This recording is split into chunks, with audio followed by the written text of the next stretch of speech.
Человечество находится в плачевном состоянии. Будущее балансирует на грани. Наша надежда находится в прошлом, в самой величайшей истории, которая когда-либо случалась.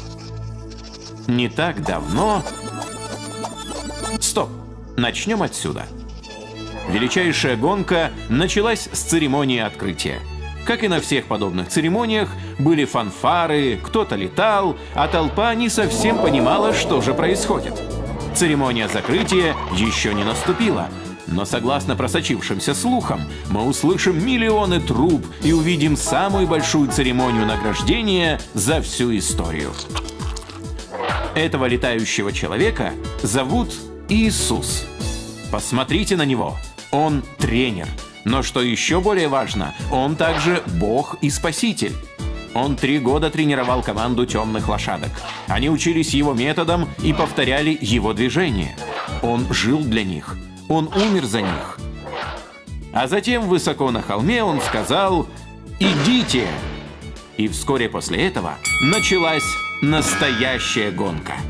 Первым стартовал Петр. В предыдущем сезоне он часто ошибался, но на этот раз он был неподражаем.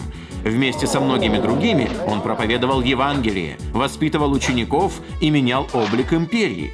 Это изменило мир. Обычные люди прощены, они стали новым творением и сейчас живут для Иисуса.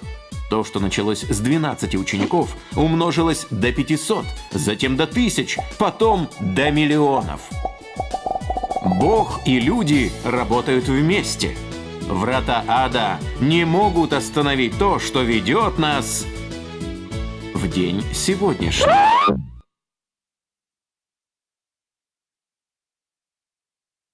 Великая гонка требует нового поколения бегунов, подготовленных и дисциплинированных, которых нужно научить побеждать в этой гонке.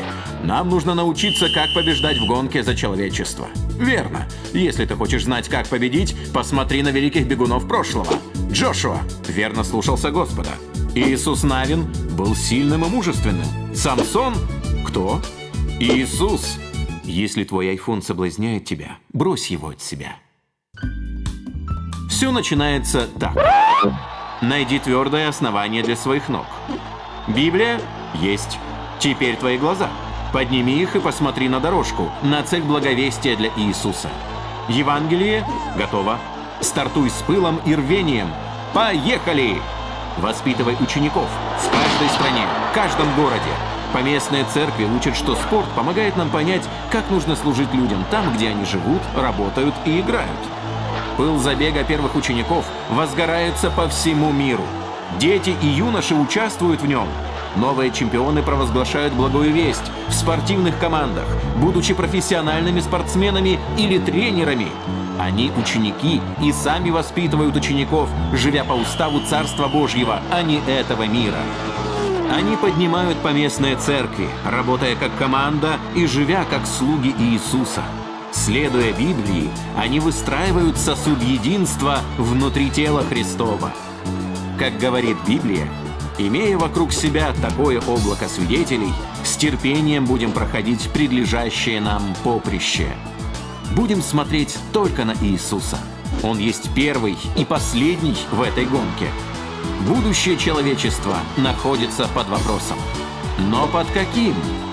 Потому будем бежать, стремясь к цели, к почести вышнего звания Божия во Христе Иисусе.